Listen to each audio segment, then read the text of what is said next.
It's Wednesday, January 25th, 2023. I'm Jackson Bird. Today, how Wikipedia editors are bringing more nuance into their decisions, and what ripple effects that can have on a website that increasingly defines our shared reality.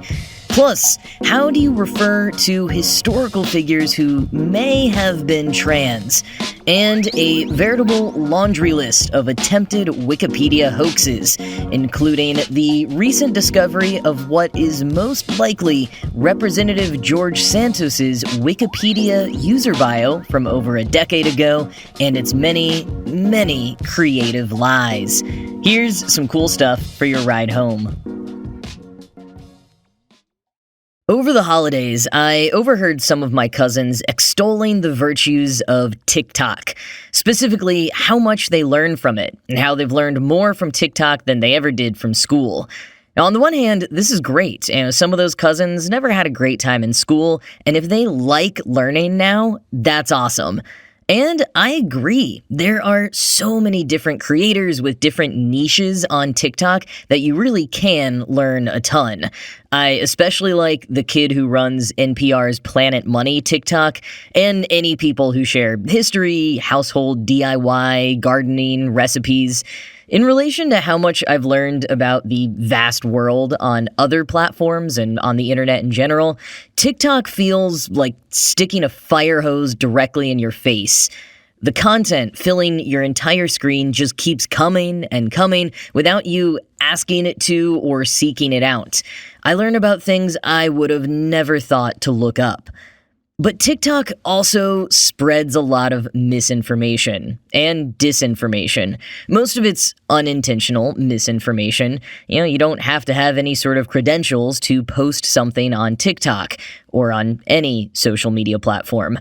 And a lot of people's sources are simply another TikTok that they saw. So when I heard my cousins saying how much they've learned from TikTok, I was a little wary. What really got stuck in my craw, though, was when I later heard them joking about how unreliable Wikipedia is, and that you can't trust anything you read on there. That is, of course, something that anyone who has been a student since Wikipedia started has heard ad nauseum. You can't use Wikipedia as a citation, and you can't trust anything you read on there because anyone can edit it. Now, this is true, and both due to strict standards set by Wikipedia for its editors and the disastrous landscape of most of the rest of the internet, Wikipedia is actually one of the more reliable sources of information these days. Now, I'm not saying people should cite it directly, but the fact that it cites its sources at all gives it a huge leg up over many other websites and social media. Even though anyone can edit it, not a ton of people do. In the past, I've found that the sign-up process, learning the guidelines, and even navigating the interface to be moderately challenging. It's a higher barrier of entry than a social media platform. I've only edited a handful of articles, pretty much just when I noticed something was wrong. One time, I unknowingly waded into an editing war in which some troll kept rewriting the Highlander page as if the 1986 fantasy movie about immortal warriors was a documentary. So yes, even though only a fraction of the users of Wikipedia take the time to edit pages, the fact that anyone can edit them occasionally leads to jokes and disinformation. It's typically caught pretty quickly by more virtuous and eagle-eyed editors, however. As Noam Cohen put it in a recent article about Wikipedia for The Atlantic, quote, "The breakthrough idea of Wikipedia was supposed to be its biggest vulnerability," end quote. And yet, this breakthrough idea, it being an encyclopedia that anyone can edit, has turned into one of its bigger strengths in this day of culture war-tinged misinformation. And where you can see this play out best, as Cohen points out, and as I've experienced myself, is on each article's talk page. Located right up at the top in a tab beside article, the talk page catalogs all the discussions surrounding major edits on the page. Now, you can find every edit made by whom, when, and why under revision history on the right hand of your screen, but if you want to look at the debates that editors were having around citations and accuracy, go to the talk page. For example, the troll who kept changing Highlander to a documentary only pops up in the revision history. That never merited a discussion. It was a pretty obvious lie. But on the talk page, there are lengthy discussions about which version of the Highlander film poster to use, differences in cuts of the movie that appeared in different markets, and various calls for citations for claims. One of them is even a reminder that IMDb is not accepted by Wikipedia as a citation. The credits section of an IMDb page, especially when provided by the Writers Guild of America, is accepted, but the fun trivia section on IMDb does not, quoting Wikipedia's policy, have adequate levels of editorial oversight or author credibility and lacks assured persistence, end quote. All of the policy surrounding reliable sources is the backbone of Wikipedia. For most of Wikipedia's existence, articles have been written using secondary sources from established publications, scholarly articles, outlets like the New York Times, books, etc. This is still mostly the case. However, sometimes there's information that seems pertinent or stylistic decisions to be made that a secondary source can't provide the answer to. Examples of those cases and how Wikipedia is changing to accommodate those cases coming up after a word from our sponsors.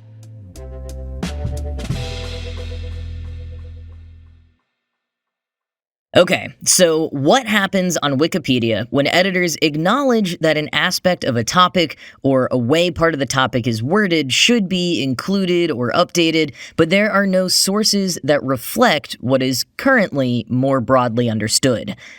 Cohen gives the particular example of people who have passed away who are known to have transgressed gender in some way, but who did not leave behind a public record that definitively stated their name, identity, or pronouns.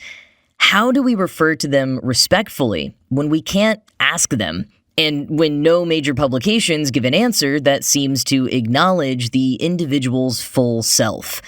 As someone who is passionate about trans history, this is something I've thought and read a lot about. I'll put a link in the show notes to a video I made discussing this topic at length a while back.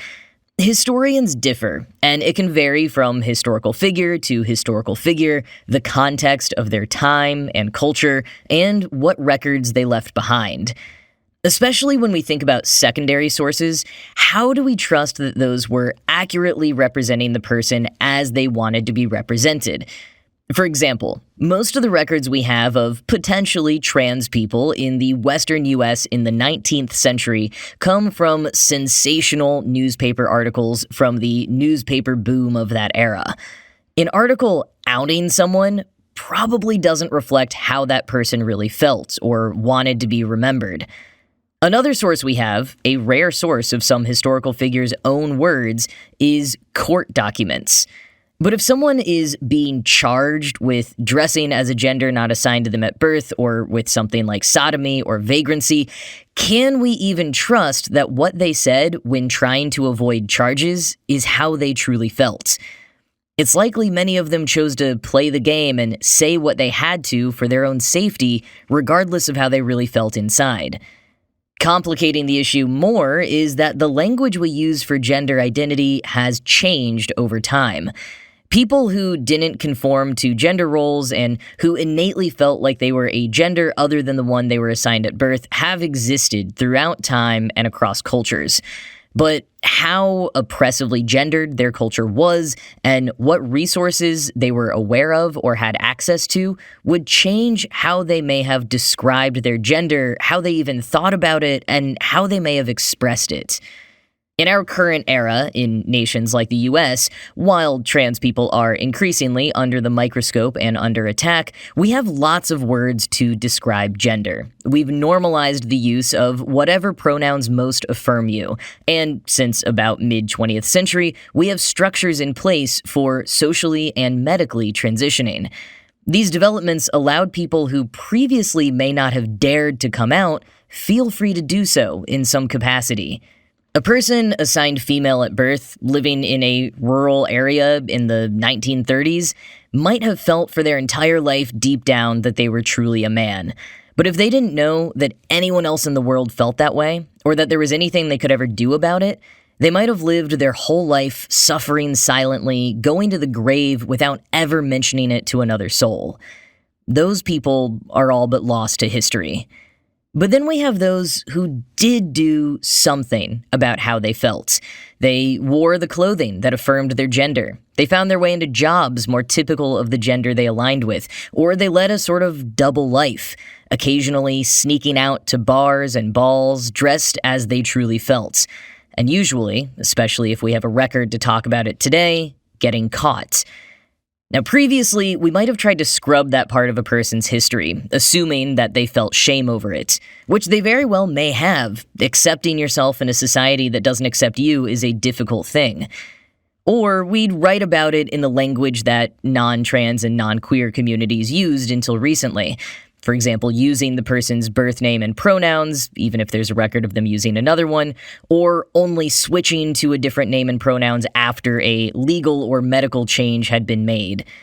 But these days, the longtime practices of the trans community have been adopted by major style guides, pushing many Wikipedia editors to feel they should follow suit. An easy thing to do for living trans people who have spoken publicly on the record about their new name and pronouns, but what about people in the past, who only ever appeared in publications before these updates to our language and cultural consciousness and style guides? Like the historians, Wikipedia editors are taking it person by person. Cohen gives two examples in The Atlantic that came to different conclusions. One is Gloria Hemingway, third child of Ernest Hemingway, and whose Wikipedia article, after years of debate on its talk page, was updated to the name Gloria and all she/her pronouns. Quoting Cohen, "Last February, Hemingway's talk page fielded a proposal on what name to use. There was a week of debate, long discussions in which a dozen or so editors grappled with how Hemingway would have wanted to be perceived. The main advocate for moving the page to Gloria was an editor named the Tranarchist, and the main opponent was an editor named St. Anselm, a self-described Calvinist who has created more than 50 articles about biblical characters and scenes. Yet the discussion on the talk page was about facts and Wikipedia policies and guidance, not politics. The discussion ended with a hung jury. 7 editors for Gloria, 7 editors for Gregory. An experienced editor, Scepter, stepped in and ordered the article to be renamed. The decision was appealed, and an administrator concluded that Scepter had made a tough call that was ultimately reasonable.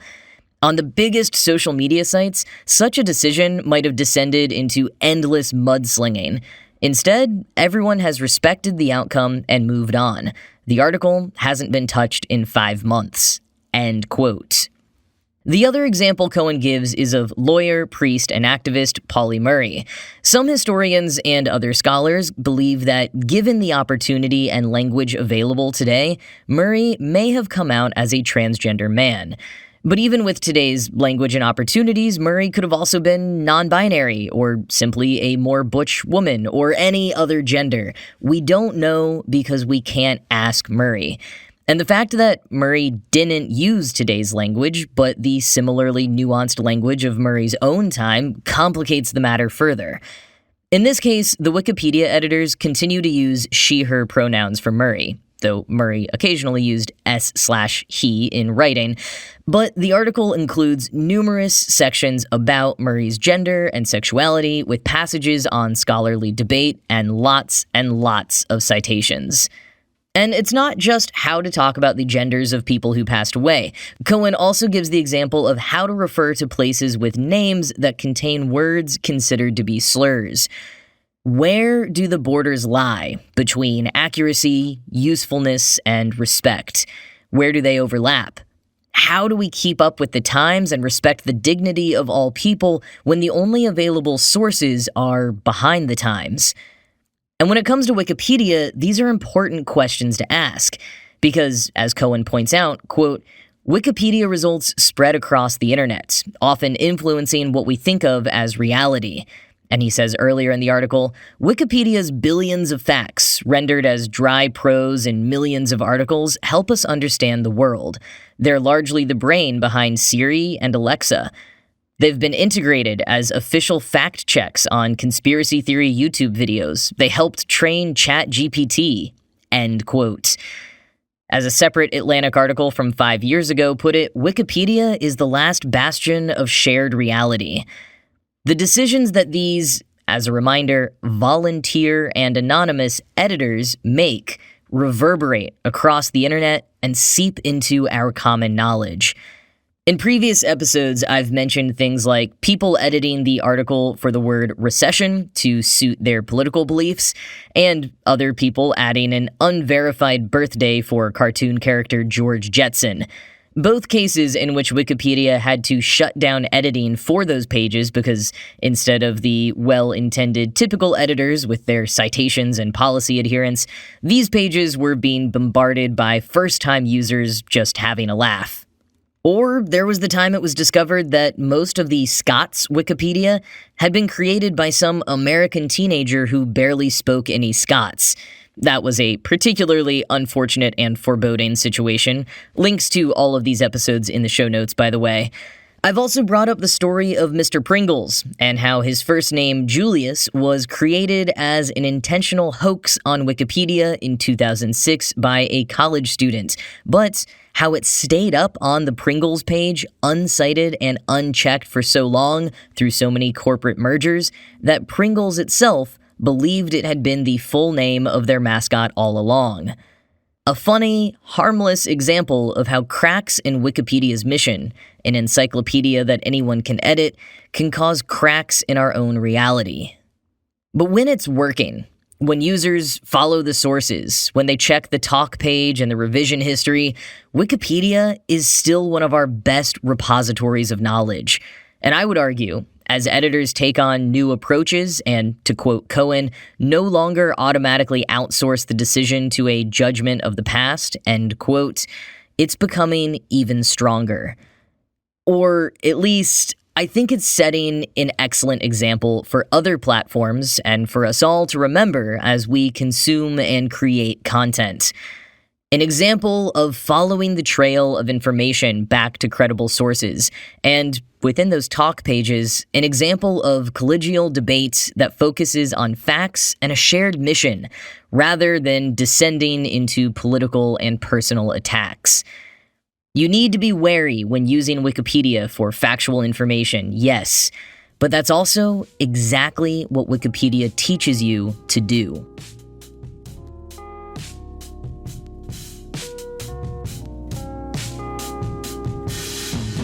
Well, in the style of a Wikipedia rabbit hole, here are a few miscellaneous points that I couldn't find a place for in that hulking main segment. First, you know the Long Island representative George Santos, who just can't stop lying about his life? The long history of those lies, and some absolute gems, were uncovered last week when someone at Politico dug up a few user accounts that seem to have belonged to Santos. Accounts which recently tried to add fabrications about his life to the article about him as a representative, but also which constructed a series of typo-ridden and obviously false claims within a user bio all the way back in 2011. That user bio not only mentions being an award-winning drag queen, but also claims to have acted in Hannah Montana and the Nicole Kidman-Daniel Craig movie, The Invasion. It's all a wild ride, but discoveries like that are one of the joys of digging into Wikipedia revision histories and talk pages. And another time that the joys of Wikipedia revision histories made themselves known, in a truly joyful way, and not one which makes you want to drive bamboo under your fingernails at the state of your country's legislative bodies, was when Annie Roerda managed to hunt down the two people who appear in the photo for the article on high fives, and found out that they ended up getting married, having children, and are still together. Link to the episode I featured that story on last year is in the show notes. And Rawerta, by the way, runs the Twitter and Instagram accounts Depths of Wiki, which highlight some of the most obscure and occasionally bizarre articles on Wikipedia. Well worth perusing, especially if this episode has gotten you on a bit of a Wikipedia kick. But that will all be it from me for today. This show was produced by Ride Home Media. I'm Jackson Bird, and I'll talk to you again tomorrow.